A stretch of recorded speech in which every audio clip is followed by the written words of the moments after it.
भगवान शंकर और माता पार्वती प्रसन्न मुद्रा में थे, तो बोले चलो आज भक्तों के दर्शन करते हैं। माता जी ने कहा चलो। भगवान एक साधु के वेश में हो गए, माता जी पीछे साध्वी के रूप में हो गई। एक धनी आदमी चारपाई पे बैठा सुपारी कतर के खा रहा था, 50 गाय भैंसे सब। उससे कहा भाई 100 ग्राम दूध दे दो, हमारे ठाकुर को स्नान करवाना है।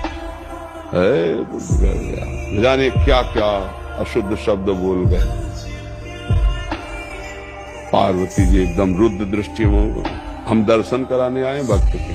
पहले धूप का कष्ट सह ले तो छाया का सुख मिलता है, पहले अभक्त के दर्शन करो तब तुम्हें भक्त के दर्शन कराएंगे। हटे भगवान शिव और कहा हे भगवान श्री हरि, इसके पास जितनी संपत्ति है इससे और 100 गुना इसकी बढ़ जाए। माता जी ऑर्डरदानी तो कहते ही, उसने 100 ग्राम दूध नहीं दिया, गाली थी ऊपर से।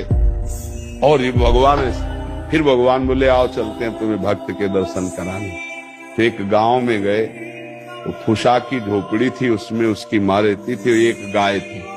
जवान आदमी गंगा जी पार्श्व में बहती थी, गंगा नहा के भजन करता, माता की सेवा के लिए मेहनत करता, और गाय जो थी 100-200 ग्राम दूध देती थी, उससे माता जी की सेवा। भगवान शिव गए भैया ठाकुर जी की सेवा के लिए 100 ग्राम दूध।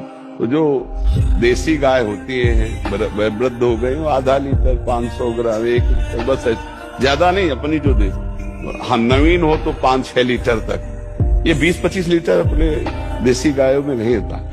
तो थोड़ा दूध देती थी, पूरा दूध रख दिया, पाओ आप ऐसे पाया। थोड़ी देर भगवत चर्चा की, चल दिए और कहा हे भगवान इसकी गैया और मैया दोनों ले लो।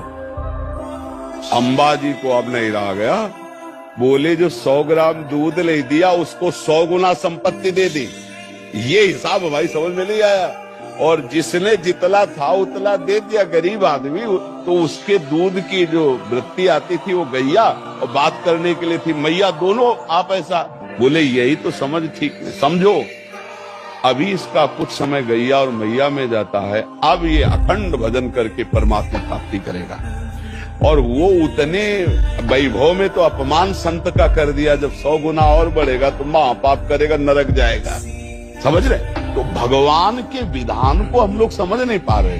अगर हमें भगवान नहीं दे रहे तो जरूर हम पर कृपा करें, ऐसा हमें मानना चाहिए। नाम जप करो, दूसरों की सेवा करो, तभी आप ये भक्ति का रास्ते समझ पाओगे। दूसरों से सुख लेने की भावना, भगवान को भूलकर संसार में रमना, तो आप अध्यात्म नहीं समझ पाओगे, भक्ति नहीं समझ पाओगे, तो पापाचरण बनेंगे, हृदय अशांत रहेगा, दुर्गति हो जाएगी।